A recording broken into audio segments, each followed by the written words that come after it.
सो hello dear students, Rajasthan diploma polytechnic प्रवेश प्रक्रिया 2026 polytechnic engineering 2026 में एडमिशन के इच्छुक अभ्यर्थियों के लिए ये वीडियो है। ऐसे स्टूडेंट्स जो पॉलीटेक्निक डिप्लोमा करना चाह रहे हैं, फर्स्ट ईयर में एडमिशन करना चाह रहे हैं, तो उनके रिगार्डिंग है। उसकी जो प्रवेश प्रक्रिया है वो चल रही है। तो प्रवेश प्रक्रिया के अंतर्गत आपने फॉर्म फिलिंग वाला जो प्रोसेस है वो कंप्लीट हो गया कर दिया था, जिसकी जो अंतिम तारीख थी वो 10/6/2026 थी। तो 10/6/2026 तक फॉर्म फिल करने थे। उसके बाद इन्होंने जो डैप 2026 है, इन्होंने 16 तारीख को जो प्रोविजनल मेरिट लिस्ट है, 16 तारीख को इन्होंने वो प्रोविजनल मेरिट लिस्ट वहाँ पर जारी कर दी थी। तो प्रोविजनल मेरिट लिस्ट जारी करने का मतलब होता है कि वहाँ पर आपको आपकी 10th के मार्क्स के बेसिस पर आपको रैंक अलॉट कर दी जाती है। इसकी जो प्रवेश प्रक्रिया की जो मेरिट बनती है वो आपके 10th के मार्क्स के बेसिस पर बनती है। तो उन मार्क्स के बेसिस पर आपको रैंक अलॉट हो गई होगी। जनरल रैंक सभी को अलॉट हुई होगी, TFWS रैंक अलॉट हुई होगी। उसके बाद आपने जिस कैटेगरी में अप्लाई किया हुआ है वो रैंक भी अलॉट हुई होगी। मान लीजिए एक ऐसा कैंडिडेट है जो OBC कैटेगरी में आता है, तो उसको कौन कौन सी रैंक अलॉट हुई होंगी, और OBC में भी अगर फीमेल कैटेगरी में का कैंडिडेट है तो उसको क्या क्या रैंक अलॉट हुई होंगी। एक तो उसको TFWS की रैंक अलॉट हुई होगी, और एक जनरल कैटेगरी की, उसके बाद एक OBC category non creamy layer, और OBC फीमेल नॉन क्रीमी। तो जितनी कैटेगरीज के अंदर आपने अप्लाई किया है उस कैटेगरी से रिलेवेंट रैंक आपको वहाँ पर अलोकेट की गई होगी। अब आपको ध्यान क्या करना है, जैसे कि आपको पता ही है कि टेंटेटिव मेरिट लिस्ट तो जारी कर दी है, लेकिन अभी भी कुछ बच्चों की प्रॉब्लम आ रही थी, क्वेरी आ रही थी, तो इसके रिगार्डिंग मैं ये वीडियो बना रहा हूँ। काफ़ी बच्चों को दिक्कत आ रही है देखने में, काफ़ी बच्चों ने अभी तक अपनी टेंटेटिव मेरिट चेक भी नहीं की है। तो टेंटेटिव मेरिट चेक करने के लिए आपको कैंडिडेट पैनल में जाना है।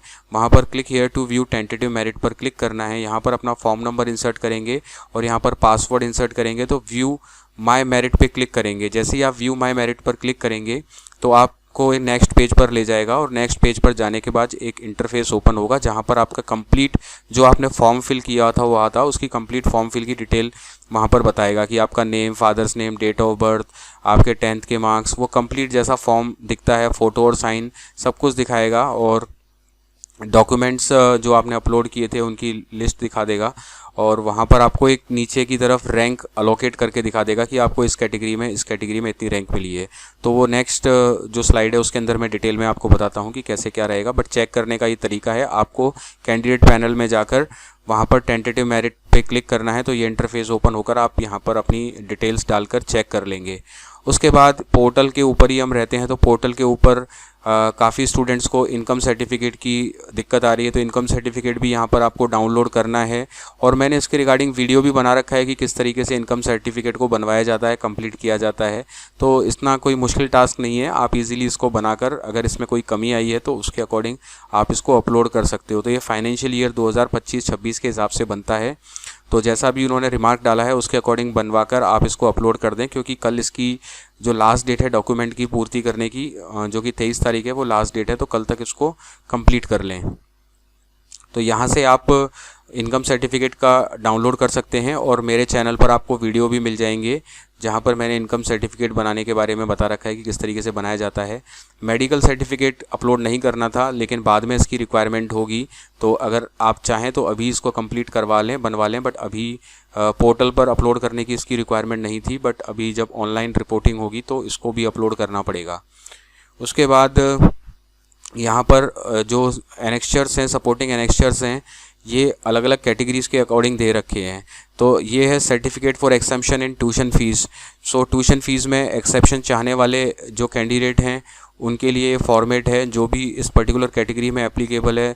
जैसे कुछ गवर्नमेंट एम्प्लॉय को मिलती है, एक्स सर्विसमैन को मिलती है, तो उसकी कैटेगरीज़ हैं, उसका वीडियो मुझे अलग से बनाकर बताना पड़ेगा कि ये certificate for exception in tuition fees है। जिनको पता है वो अपना इसके अकॉर्डिंग इसको बनवा लेंगे।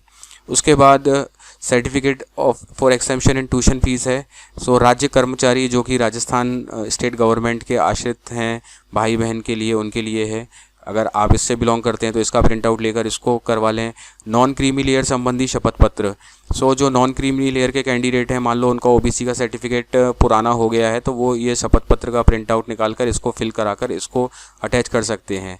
तो आज की तारीख से पिछले 3 साल तक का जो सर्टिफिकेट बना हुआ है, पुराना सर्टिफिकेट है, क्योंकि 1 साल का वैलिड होता है और 2 साल उसमें आप ये शपथ पत्र लगाकर उसको वैलिड करा सकते हैं। तो मान लो आपका सर्टिफिकेट पुराना हो गया, नया नहीं है और आपकी डिफिशियंसी आई है, तो आप इसको प्रिंट आउट लेकर इसको कंप्लीट कर इस शपथ पत्र बनवाकर अपलोड कर सकते हैं। उसके बाद EWS का भी ऐसे ही शपथ पत्र है। इनकम एंड असेट सर्टिफिकेट, मान लो आपका भी सर्टिफिकेट पुराना है, सो आप भी ये यहाँ पर प्रिंट आउट लेकर इसको फिल कर आप इसको अपलोड कर सकते हैं पुराने सर्टिफिकेट के साथ। इसको अंडरटेकिंग को अटैच करके, शपथ पत्र को अटैच करके कर सकते हैं। और ऐसे जो कैंडिडेट जो डिफेंस पर्सनल्स के कैटेगरी में आते हैं, एक्स सर्विसमैन कैटेगरी में आते हैं, तो वो ये प्रिंट आउट लेकर प्रूफ दे सकते हैं, इसको कंप्लीट करके दे सकते हैं। ये नॉन जुडिशियल के लिए इन कैटेगरीज के अंदर अगर एकल महिला, विधवा, परित्यक्त, तलाकशुदा, 35 वर्ष से ज़्यादा उम्र की अविवाहित के आश्रितों को डिप्लोमा प्रथम वर्ष के आरक्षित स्थानों पर प्रवेश के लिए, तो ये पर्टिकुलर इस कैटेगरी में है। और उसके बाद ट्यूशन फीस वेवर स्कीम के लिए, TFWS के लिए के अंतर्गत आर्थिक रूप से पिछड़े अभ्यर्थी विभाग के आय के प्रमाण पत्र का प्रारूप है। ये आय का प्रमाण पत्र जिनकी भी इनकम 8 या 8 लाख से कम है, तो उनको ये यहाँ पर बनवाना है। आवंटित महाविद्यालय में मूल प्रमाण पत्र एवं शेष शुल्क के साथ ये प्रस्तुत किया जाता है। तो इसका फॉर्मेट आप निकलवा लेंगे, बट अभी इसको अपलोड करने की भी रिक्वायरमेंट नहीं है। बाकी यहाँ से आपको जो भी कैटेगरीज के सर्टिफिकेट हैं, वो मेन इंपॉर्टेंट है ये आय प्रमाण पत्र, तो यहाँ से आप प्रिंट आउट ले सकते हैं। इसको 4 पेज का होता है, तो इसको बनाना इतना कोई मुश्किल नहीं है, आप इजीली बना सकते हैं।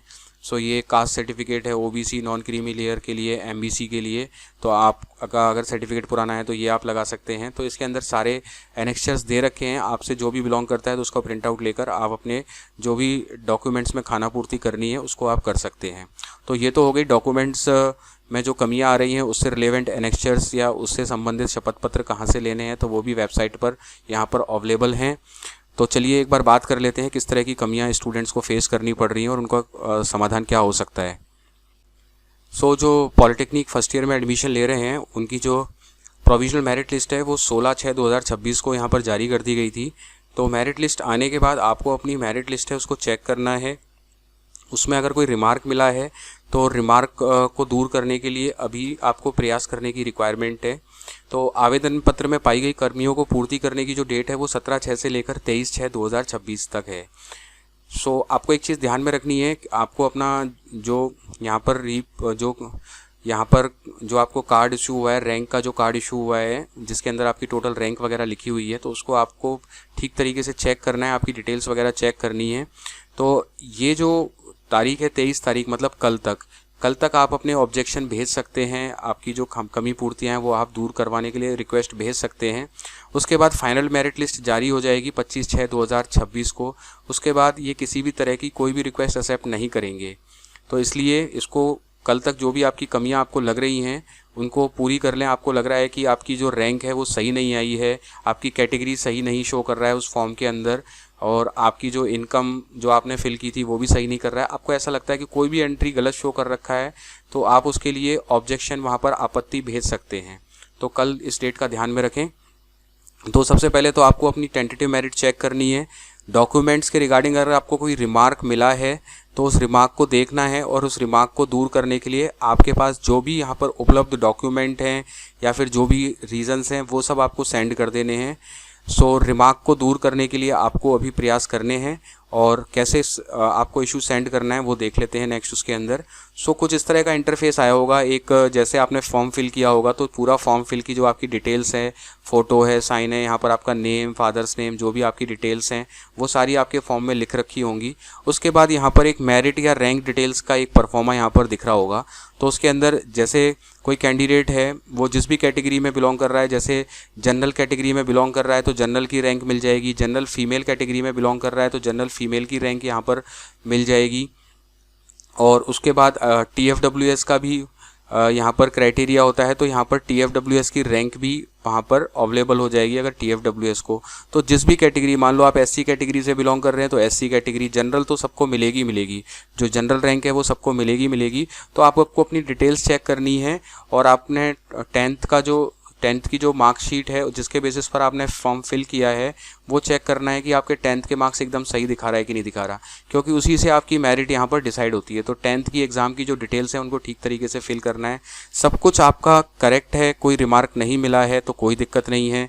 यहाँ नीचे की तरफ रिमार्क लिखा रहता है, तो किसी में ओके लिखा आ जाएगा, किसी में कोई रिमार्क लिखा आ जाएगा। जैसे यहाँ पर रिमार्क आ गया, income certificate not attach as per format, तो आपके पास ये रिमार्क आ रहा है। तो नीचे ये एक बटन होता है सेंड इशू का, एक यहाँ पर लिंक दे रखा होगा आपको, तो यहाँ पर आपको सेंड इशू के उसके ऊपर क्लिक करना है, तो एक इंटरफेस विंडो हो जाएगी। वहाँ पर वो आपको बताएगा कि क्या इशू है, वो आप उसमें टाइप कर देंगे और उसके साथ एक डॉक्यूमेंट अटैच करने का भी ऑप्शन होगा। तो वहाँ पर आप जो भी डॉक्यूमेंट है उसको अटैच कर दें। डॉक्यूमेंट अटैच कर देंगे तो वहाँ पर आप उसके रिगार्डिंग जिस भी डॉक्यूमेंट में आपकी कमी आई है उस डॉक्यूमेंट को अटैच कर कर उनको भेज देंगे। आपको ये ध्यान में रखना है कि मान लो आप ओबीसी कैटेगरी में बिलोंग कर रहे हैं, तो ओबीसी कैटेगरी के अंदर आपको आपकी कैटेगरी के अंदर रैंक अलोकेट हुई है कि नहीं हुई है। मान लो किसी का ओल्ड ओबीसी सर्टिफिकेट आ गया, ओल्ड ओबीसी सर्टिफिकेट आ गया है, तो ओल्ड ओबीसी सर्टिफिकेट मान लो रिमार्क आ रहा है, रिमार्क आने के बाद भी क्या आपको वहाँ पर ओबीसी की रैंक दी गई है या नहीं दी गई है, तो कमेंट में मेरे को बता देना कि आपको रिमार्क आया है लेकिन फिर भी आपको ओबीसी में रैंक दे रखी है नहीं दे रखी है। तो जो जिस भी कैटेगरी में आपकी प्रॉब्लम है, जो भी डॉक्यूमेंट से रिलेवेंट इशू आ रहे हैं, तो उन सबको यहाँ पर आप करेक्ट करने के लिए रिक्वेस्ट डाल देंगे।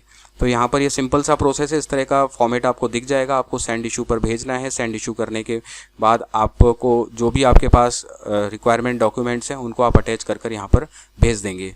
और ये चीज़ का ध्यान रखें कि मेरे को ये आप ज़रूर बताएं जब भी अगर कोई क्वेश्चन करें, तो मान लीजिए आप ओबीसी कैटेगरी में है और ओबीसी कैटेगरी के अंदर ही आपकी सर्टिफिकेट के ऊपर क्वेश्चन मार्क है, तो उसके अंदर आपको ओबीसी की रैंक दी गई है या नहीं दी गई है।